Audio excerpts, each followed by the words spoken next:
102.7 मेगाहर्ट्झवर आकाशवाणीचे हे यवतमाळ केंद्र आहे. श्रोते हो, यावेळी सायंकाळचे 7:30 वाजत आहेत. प्रसारित करीत आहोत शेतकरी बांधवांसाठीचा कार्यक्रम किसान वाणी. किसान वाणी. किसान वाणी बहर कृषी तंत्रज्ञानाचा. किसान वाणी, किसान वाणी, किसान वाणी, किसान वाणी. हिरव्या स्वप्नांची साध्यवाणी, प्रगत योगाची वेधवाणी, कृषी तंत्राची ही मंत्रवाणी. किसान वाणी, किसान वाणी, किसान वाणी, किसान वाणी. शेतकरी बंधू भगिनींनो नमस्कार. किसान वाणी या समस्त कास्तकार बंधू आणि भगिनींसाठीच्या कार्यक्रमात आपण सर्व शेतकरी बंधू भगिनींचं कार्यक्रमात मनपूर्वक स्वागत आणि सोबतच भावना कांबळेचा सस्नेह नमस्कार. प्रधानमंत्री शेतकरी मानधन योजना मिळेल पेन्शनचा आधार, शेतकरी नाराही निराधार, सुखाशी नात जोडले जाई, म्हातारपण खुशाल होई, सुरक्षित होई अन्नदाता, सुरक्षित होई अन्नदाता. प्रधानमंत्री शेतकरी मानधन योजनेनं लघु आणि सीमांत शेतकऱ्यांचं भविष्य होईल सुरक्षित. आणि 60 वर्ष वयापासून 3,000 रुपयांची मासिक पेन्शन होईल सुनिश्चित. 55 रुपये ते 200 रुपयापर्यंत मासिक हप्ता देऊन प्रवेश करू शकतात 18 ते 40 वर्ष वयाचे शेतकरी. या अंशदायी योजनेत सरकार देईल बरोबरीचे योगदान. सर्व शेतकरी बंधू भगिनींनी या योजनेच्या लाभाकरिता जनसेवा केंद्रात जावे आणि आपले निशुल्क नोंदणीकरण करावे. प्रधानमंत्री शेतकरी मानधन योजना, अन्नदात्याच्या परिश्रमाचा आधार, पेन्शननं त्याचं भविष्य सुरक्षित साकार. कृषी आणि शेतकरी कल्याण मंत्रालयातर्फे जनहितार्थ जारी. मंडळी, कार्यक्रमाला लगेचच सुरुवात करूयात आणि ऐकूयात संत्रा लागवड याविषयी उत्तमराव माधवराव बुटले, मुक्काम पोस्ट लोणबेहळ, तालुका आर्णी, जिल्हा यवतमाळ यांची मुलाखत. शेतकरी बंधू भगिनींनो नमस्कार. शेतकरी बंधू भगिनींनो, आज आपण मुक्काम पोस्ट लोणबेहळ, तालुका आर्णी, जिल्हा यवतमाळ येथील फळबाग लागवड शेतकरी उत्तमराव माधवराव बुटले यांच्याशी बातचीत करणार आहोत. आणि मंडळी, आपण त्यांच्याचकडनं जाणून घेऊयात की कोणतं फळबाग किंवा फळझाड त्यांनी त्यांच्या शेतात लावलं याविषयी. तर सुरुवातीला बुटलेजी, कार्यक्रमात आपलं मनपूर्वक स्वागत. नमस्कार. नमस्कार. मला सांगा बुटलेजी की कोणतं फळ तुम्ही तुमच्या शेतात, म्हणजे कोणत्या फळाची लागवड केली आहे? मी संत्रा लावला. संत्राच का बरं? त्याच्यामुळे आमच्याकडे लोणबेळमध्ये पाण्याचं कमी आहे. बरं. त्याच्यामुळं संत्र्याला उन्हाळ्यात मे महिन्यात पाणी द्यायची गरज नाही. अच्छा. आणि फेब्रुवारी मार्चपर्यंत पाणी असतं. 5 वर्ष संत्र्याचं झाड याच्यात असतं, म्हणजे 5 वर्ष जोपावावं लागतं त्याला. आणि मे महिन्यात त्याला तडांवर सोडावं लागतं. अच्छा. म्हणजे त्यावेळेस त्या संत्र्याच्या झाडाला पाणी द्यायची आवश्यकता नाही. 1 महिनाभर? हा. बरं. म्हणजे पहिले 5 वर्ष द्यावं लागतं. नंतरचे जे आपण त्याचं 5 वर्षानंतर फळबाग घेणार त्यावेळेस त्याला मे महिन्यात तडणवर सोडावं लागतं. त्यामुळे त्यावेळेस आपल्याकडे पाणी कमी जरी असलं तरी संत्र्याचं झाड टिकू शकतं. म्हणजे नसलंय तरी आपण 1 महिना त्याला पाणी द्यायचं, कारण जून महिन्यात पाऊस येईल, त्यानंतरच तो मृगबहार हे होईल. अच्छा. आणि जून महिन्यापासून तो हे. तुम्ही कोणतं बहार घेता? मी मृगबहार घेतो. म्हणजे हा बहार घेता तुम्ही, मृगबहार. अच्छा. बरं, संत्र्याची लागवड तुम्ही सांगितलं की पाण्याची म्हणजे कमी लागते त्याला, म्हणून तुम्ही संत्रा लागवड करता. बरं, त्याचं संवर्धन काय होतंय की अनेकदा मी आता जाताना बघते रस्त्यानं छोटे छोटे संत्र असतात, त्याला पांढरी बुरशी आलेली असते किंवा झाड असं कोमेजलेलं. याची निगा तुम्ही कशी राखता? तो आपण आता जो माझा बगीचा आहे हा पूर्ण जैविक आहे. अच्छा. मी जैविकवर ट्रायकोडर्मा, ट्रायको बूस्ट म्हणजे जैविक भूमी हे जैविकच वापरत आहे पूर्ण. आणि सेंद्रिय खत, आपलं गांडूळ खत याच्यावर घेतलं. मागचे बगीचे आमच्या वडिलाच्या हातचे होते ते रासायनिकचे होते. आता आपण जैविक कडे वळलेलो. येणाऱ्या या 5 वर्षापासून आम्ही बरीच 10 एकर शेती जैविक करत आहे. अच्छा. वडिलांच्या तुलनेत तुम्ही काय वेगळं, म्हणजे काय उत्पादन काय म्हणते तुमचं? ते रासायनिक करायचे, तुम्ही सांगितलं तुम्ही जैविक करता, मग त्यांच्या तुलनेत तुमचं पीक कसं आहे आता? पीक चांगलं आहे, पण त्यांच्या काळात मजूर भरपूर होतं, म्हणजे व्यवस्थित काम होतं. आता लेबर प्रॉब्लेम आहे. त्यांच्या काळात त्यांना म्हणजे व्यवस्थित मजूर मिळायचं. आता मी, माझी पत्नी, सर्वजण आम्ही मिळून काम करतो. त्याच्यामुळं थोडंसं मुलांना पण येत असतो. ड्रीप इरिगेशन आहे, म्हणजे पाणी कमी लागतं. अच्छा. संत्रा व्यतिरिक्त काय आहे शेतात आणखी? आणखी संत्रा व्यतिरिक्त येणाऱ्या 2-3 वर्षात आपल्याला जी माझी 25 एकर शेती आहे त्याच्यात पूर्ण फळबागच लावायची आहे. कारण मी जातो शेतात, माझा मुलगा जाईल म्हणून याची काही गॅरंटी नाही. आणि गॅरंटी नाही का नाही जाऊ शकत, कारण येणाऱ्या काळात त्याच्याकडे भरपूर काही असू शकते सुविधा, पण मजूर नाही मिळणार, त्याला स्वतः जाऊन काहीतरी करावं लागेल. अच्छा. म्हणजे त्याची जर कॅपॅसिटी असेल शेती करण्याची तरच तो शेती करू शकते, किंवा लेबरच्या भरोश्यावर शेती करू शकत नाही. आता तुम्ही जाता म्हणून तुम्ही या शेतीमध्ये आहात आणि व्यवस्थित पीक आहे. बरी मधल्या जागेमध्ये काय करता तुम्ही? मधल्या जागेमध्ये मी उडीद किंवा मूग घेत असतो. बर. आणि आला तर ठीक आहे, हां. नाही आला तर त्याचं कल्चर म्हणजे खत होऊन जाते. हो, रोटावेटर बरोबर. केलं की त्याचं खत होऊन जाते. बरोबर. मी जास्तीत जास्त उडीद किंवा मूग टाकायचा, आणि नाही पिकला तरी त्याचं खत बनवून टाकायचं रोटावेटर करून. बरं, मग आता तुमचं सगळा भर त्या संत्रा फळ पिकावरच आहे. हो. पूर्ण 25 एकर मध्ये तुम्ही तेच लावलंय का? नाही, आता सध्या माझ्याकडे 3 एकर मध्ये 600 झाडं आहे. बरं. पण येणाऱ्या काळात म्हणजे या वर्षी आता सरांको एक्सेंट्रा कंपनी आहे, त्यांच्याकडून आपण 700 झाडं घेणार. बर. या वर्षी आपलं उद्दिष्ट होतं की 700-800 झाडं लावायची पुढच्या वर्षी. कारण ही आता या वर्षी आपली ही बाग चालू होईल, म्हणजे तिचं उत्पन्न चालू होते, जेमतेम आपल्या खर्चाचं नियोजन येईल. पुढच्या वर्षी पुढचं नियोजन करू शकतो आपण. येणाऱ्या खर्चाला, जे शेतीला लागणारा खर्च आहे झाडांसाठी, त्या खर्चासाठी नियोजन होईल. बर. तुम्ही सांगितलं की तुम्ही फक्त 3 एकर मध्ये 600 झाडं लावलेली आहेत. काय अंतरावर आहेत? ते 20x10 20x10. आणि उत्तर दक्षिण अंतर आहे 20 फूट. आणि म्हणजे उत्तर दक्षिण आहे 20 फूट, आणि दक्षिण हे पूर्व पश्चिम 20 फूट, आणि उत्तर दक्षिण 10 फूट.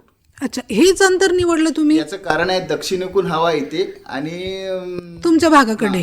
नाही, प्रत्येकाच्याच अच्छा. उत्तर दक्षिण हवा जास्त चालते. अच्छा, म्हणून मग तुम्ही मग त्यावेळेस जर संत्रा जर आपण चुकीच्या अंतरात लावल्या गेला तर झाड मोडते. कधी मोडते, जे फळधारणा झाली त्यावेळेस हवा उलट्या दिशेने येते. त्यावेळेस तुमच्या संत्र्यातून हवा, त्या बागेतून हवा निघून गेली पाहिजे. अच्छा, म्हणून तुम्ही या पद्धतीनं लावलं, म्हणजे दक्षिण उत्तर तुम्ही लावलेलं आहे. म्हणजे त्या गोष्टीवर जास्त भर दिलेला आहे. आता बी जे आम्ही पूर्ण आता माझ्या गावात टीम केली. आता आमच्याकडे जवळजवळ आता 2च बगीचे आहे, पण यावर्षी 7-8 बगीचे तयार होऊन राहिले नवीन लागवड. अच्छा. तर त्यांना मी हेच अंतर सांगितलं की बा आपल्याला या हवेचा झोक, म्हणजे झाडाला नुकसान नाही झालं पाहिजे. येणाऱ्या भविष्य काळात तुमचं झाड माल जर 2,000 असला झाडावर फळझाडांना, तरी तुमच्या झाडाला कुठल्याही प्रकारची नुकसान होणार नाही, याची काळजी पण पूर्वच घेतली आपण. अच्छा, बरं, तुमचा सगळा भर या फळ शेतीकडेच आहे, कसा काय बरं?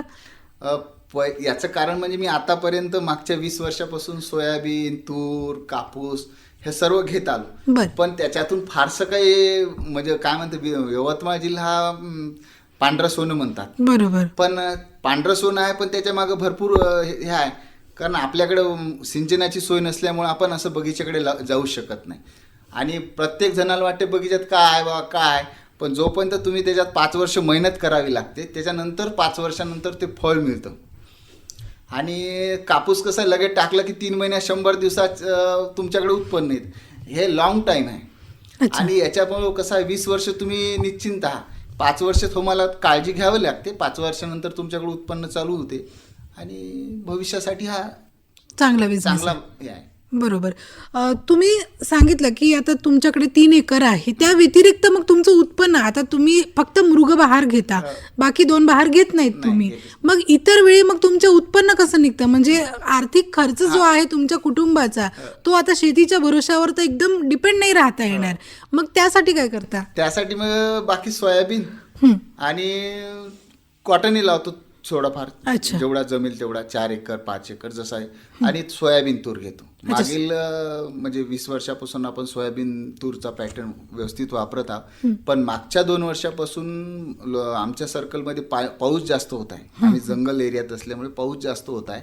त्यामुळे मागच्या 2 वर्षात आमचा सोयाबीनचा उतारा एकदम जेमतेम 2 किंवा 3 वर आलेला आहे. अरे बापरे, फार कमी. मागच्या वर्षी तर आम्ही पूर्ण 20 एकर रोटावेटर मारलं, म्हणजे काढलंच नाही. माझं वैयक्तिक. आमच्या गावात बरेच जणांचं असं काढलं नाही, ते पाऊस झाल्याने खराब झालं होतं, ते काढायलाही पुरलं नाही आम्हाला. मग अशा वेळेस आता आम्ही ठरवलं की 6x1 वर तूर लावायची. म्हणजे सोयाबीनला पर्यायी व्यवस्था, फक्त तूर मुख्य पीक करायचं. कारण हे कडधान्य आहे. कडधान्याची मार्केटला एवढी व्हॅल्युएशन आहे जगाच्या, म्हणजे आजही आपण आयात करतो. त्याच्यामुळं कडधान्याकडे आपल्याला वळणं आवश्यक आहे. आणि कॉटनपेक्षा खर्चात कमी येते, 25% खर्च कमी लागतो किंवा 50% म्हटलं तर चालतं. पण हे उत्पन्न तुरीचं उत्पन्न जास्त येतं, कापसाचा खर्च जास्त आहे, तुरीचा खर्च कमी आहे, उत्पन्न हमी आहे. फक्त तुरीला काय 2-3 फवारण्या व्यवस्थित, पाणी त्याचे तेवढं ड्रिंचिंग, थोडंसं आता चिबाड असल्यामुळे आमची शेती लोणबेळ परिसरात जास्त पाऊस पडते, थोडं ड्रिंचिंग करणे, हे म्हणजे आता प्रत्येकजण प्रत्येकाच्या जमिनीच्या हिशोबानं त्या तुरीची जर व्यवस्थित देखभाल केली तर तुरीचं उत्पन्न हमखास शेतकऱ्याला 3 पासून तर 10 पर्यंत होते. अच्छा. मागच्या वर्षी आम्ही 7चा ॲव्हरेज घेतला होता, त्याच्या आदल्या वर्षी मागच्या वर्षी थोडासा कमी झाला वातावरणामुळे. पण मला असं वाटतं 7 क्विंटल सोयाबीन आपलं कापूस होण्यापेक्षा किंवा 7 क्विंटल सोयाबीन होण्यापेक्षा 7 क्विंटल तूर झालेली कधीच चांगली. तुरीला भाव पण जरा भाव पण चांगला आणि मेंटेनन्स खर्च कमी, ताण कमी येतो. शेती एवढी मोठी शेती करताना फार म्हणजे त्रासाचं काम आहे. त्रासाचं काम. बरोबर. तुम्ही जी संत्र्याची झाडं आणलीत हो. ती कुठून आणली होती? ती आपण मोर्शीमधून आणली होती. बर. तर संत्र्याची झाडं घेताना ते ज्या बागीच्यातून घेतो आपण त्यांच्याकडे तो म्हणजे मातृवृक्ष कसा आहे तो पाहून घ्यायला लागते. नाही तर तो कधी 20 वर्षाचा असतो, त्याच्याहून तो कलम बांधून देतो. तो जर 10-5 वर्षाचा किंवा 2-3 वर्षाचा झाडाहून जर मातृवृक्ष असला तर आपल्या संत्र्याची यशस्वी बाग होण्यामागचं हे म्हणजे प्रत्येक शेतकऱ्याला ही महत्त्वाची गोष्ट आहे की आपण जर संत्रा किंवा मोसंबी लागत आणले बा झाडं लावले, हे म्हणजे तुमचं 5 वर्षे तर मेहनत पूर्ण वाया जाईल, हे जाईल. पण ज्यावेळेस तुम्ही ते याच्यातून फळबाग आणता त्यावेळेस त्याच्याकडे कसे हे आहे झाड आहे ते मातृवृक्ष कसं आहे हे काळजी घेणं आवश्यकच आहे शेतकऱ्याला. नाही तर त्याचं हे खर्च होऊन म्हणजे पुढे झाड लागणारच नाही, त्याचं संवर्धन करता किंवा येणार मग त्या झाडाला माल लागला तर तो वाढणार नाही. म्हणजे अनेक समस्या आहेत. बरोबर. कोणत्या जातीचं वाण आणलं होतं तुम्ही? न्यू सेलर आणलं होतं. New seller. चांगली जात आहे संत्र्याची. सध्या आता मार्केटला सध्या आहे. अच्छा. म्हणजे मोर्शीवरून आणली तुम्ही. किती वर्ष झाली तुम्ही फळशेती करता? मी आता हे माझं 6वं वर्ष आहे. आधी वडिलोपार्जित करतच होते, संत्राच लावला होता त्यांनी पण संत्रा लावला होता. तुमच्या जमिनीची तुम्ही कधी चाचणी केली नाही का? माती परीक्षण केलं नाही का की आपल्या जमिनीमध्ये संत्रा हे लागेल नाही लागेल किंवा दुसरं फळ लागू शकतं याचा विचार नाही केला? मी 3 वर्ष हळद घेतली होती आमच्या शेतीत. बर. कंटिन्यू 3 वर्ष, ते बी 4-4 एकर हळद घेतली. पण हळदीचं उत्पन्न आमच्या शेतीत हळदीचं पीक असं आहे की जमिनीच्या जेवढं वर 5 फूट उंच वर वाढते त्याच्यापेक्षा 5 फूट माल खाली जास्त लागतो. बरोबर. म्हणजे जेवढी हळदीच्या झाडाला पानं जास्त असतात तेवढा माल त्याला जास्त असतो.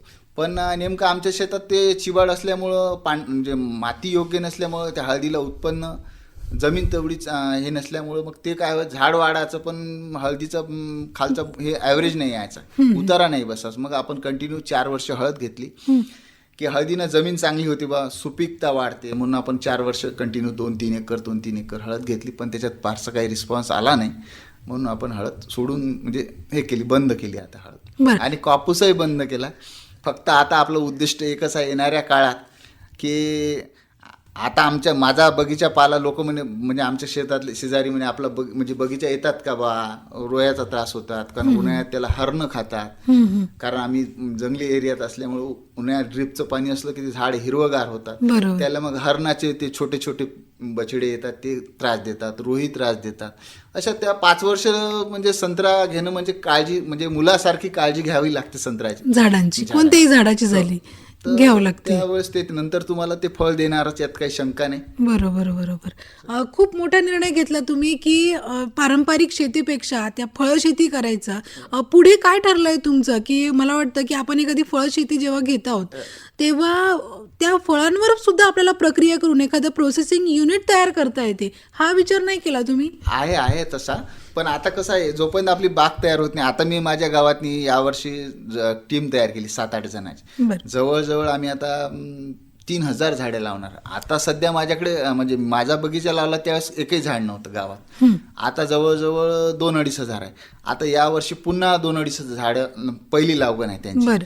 तर त्यांना सगळं मार्गदर्शन चालू आहे, बाबा मी तुमच्या सपोर्टला आहे, काही अडचण आली तर मला कळवा, आखणे असं तसं. म्हणजे जेवढी आपल्याकडून शक्य होईल तेवढ्या शेतकऱ्यांना तेवढी मदत करणे आपला उद्देश आहे की जेणेकरून एक युनियन तयार झाली पाहिजे आमची शेतकऱ्याची. आणि शेतकऱ्याची युनियन म्हणजे तयार झाली तर जाग्याहून माल जाईल आमचा. आम्ही नागपूर तुळजापूर हायवेवर असल्यामुळे आम्हाला काही अडचण नाही माल जाण्याची. त्याच्यामुळं तेवढा बेनिफिट आहेच आम्हाला आणि उरलेल्या शेतकऱ्यांना त्याचा बेनिफिट होईलच, यात काही शंका नाही. बरं, तुम्ही इतर फळझाडं लावण्याचा विचार नाही केलात?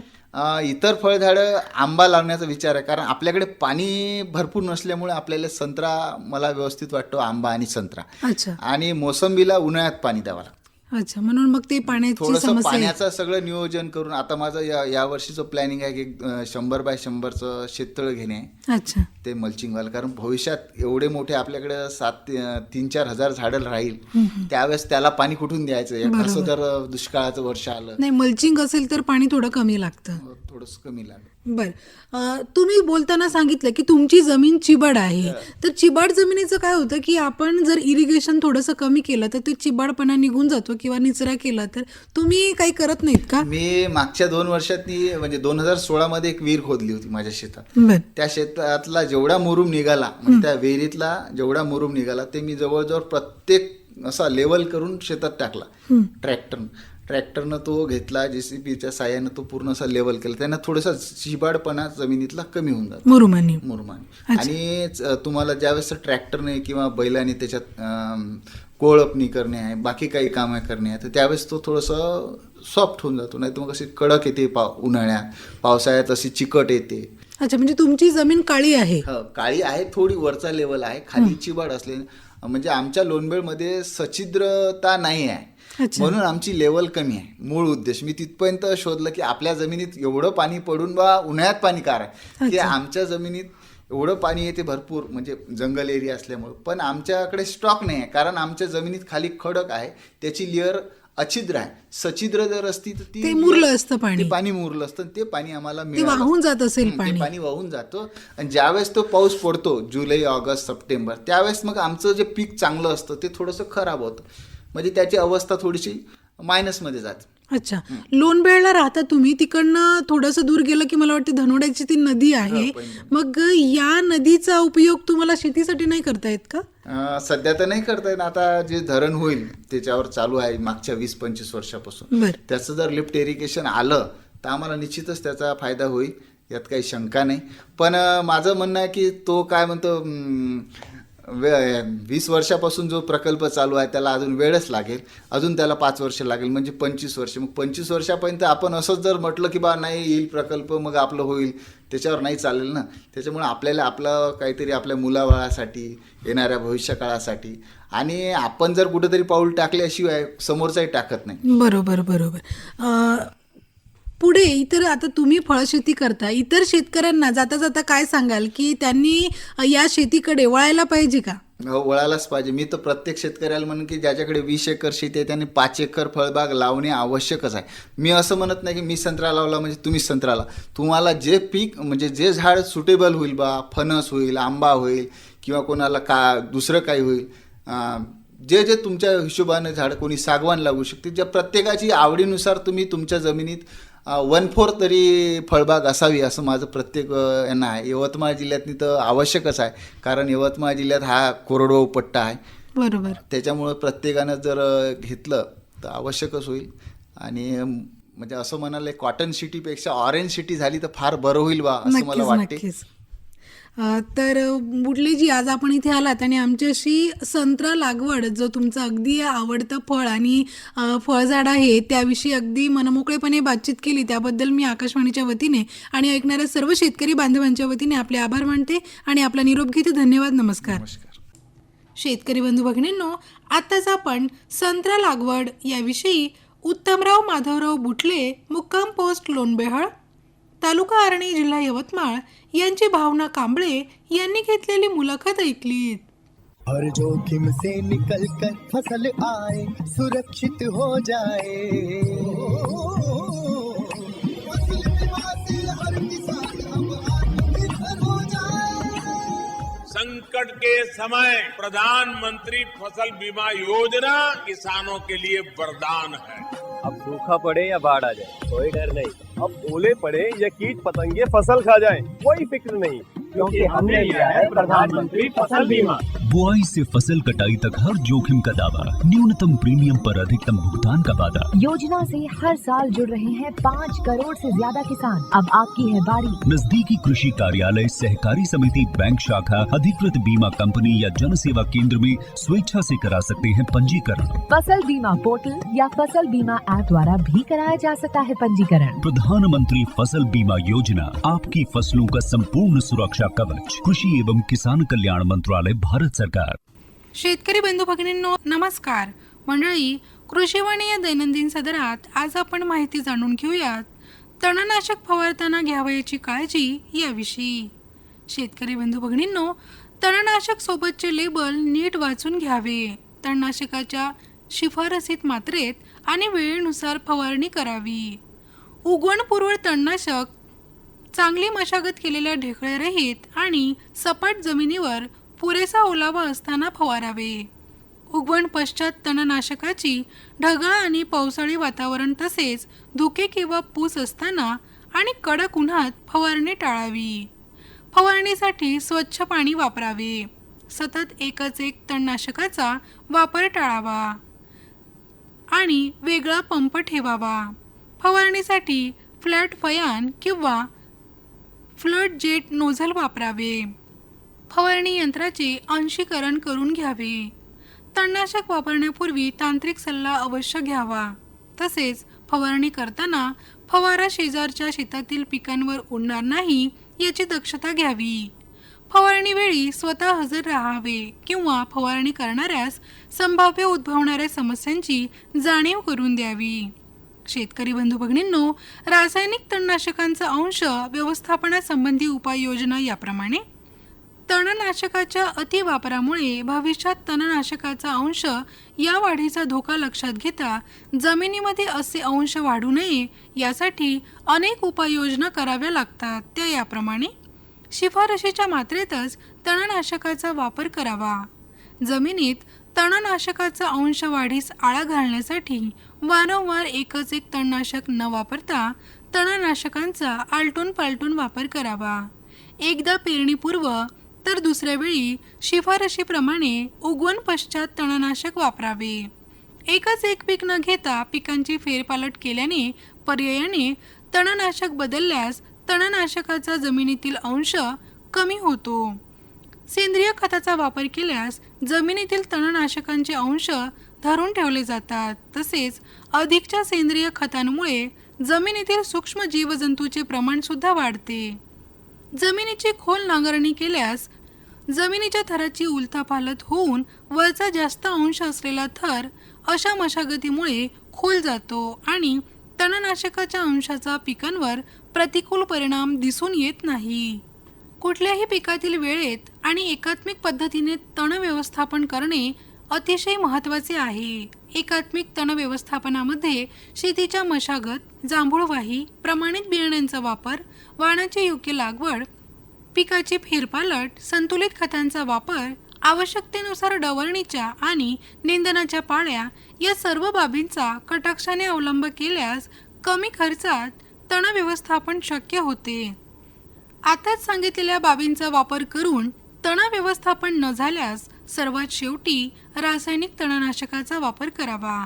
तर शेतकरी बंधू भगिनींनो, अशा प्रकारे आताच आपण तणनाशक फवारताना घ्यावयाची काळजी याविषयी डॉक्टर पंजाबराव देशमुख कृषी विद्यापीठ अकोला यांच्याकडून प्राप्त माहिती ऐकलीत. आणि मंडळी, कार्यक्रमात शेवटी ऐकूयात हवामान वृत्त आणि हवामानाचा अंदाज.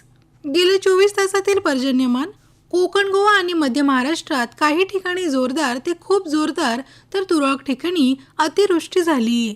मराठवाड्यात तुरळक ठिकाणी खूप जोरदार पाऊस पडला. गेले 24 तासात राज्यात नोंदवला गेलेला पाऊस सेंटीमीटरमध्ये याप्रमाणे: विदर्भामध्ये तुमसर येथे 2.3, बुलढाणा येथे 1.9, अमरावती येथे 1.5, वर्धा या ठिकाणी 1.3 आणि अकोला या ठिकाणी 1 सेंटीमीटर पाऊस पडला.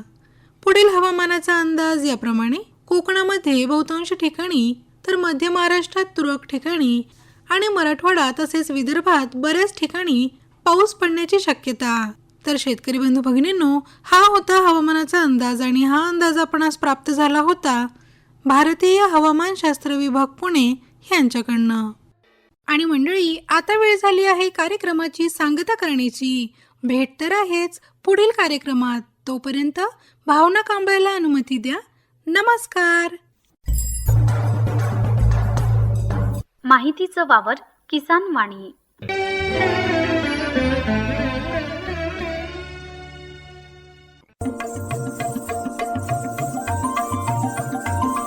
किसान वाणी किसान वाणी किसान वाणी किसान वाणी हिरव्या स्वप्नांची साध्यवाणी प्रगत योगाची वेधवाणी कृषी तंत्राची ही मंत्रवाणी किसान वाणी किसान वाणी किसान वाणी किसान वाणी सफल शेतीची भाष्यवाणी पेरन काढन सांगे वाणी शेती सुखाची आधारवाणी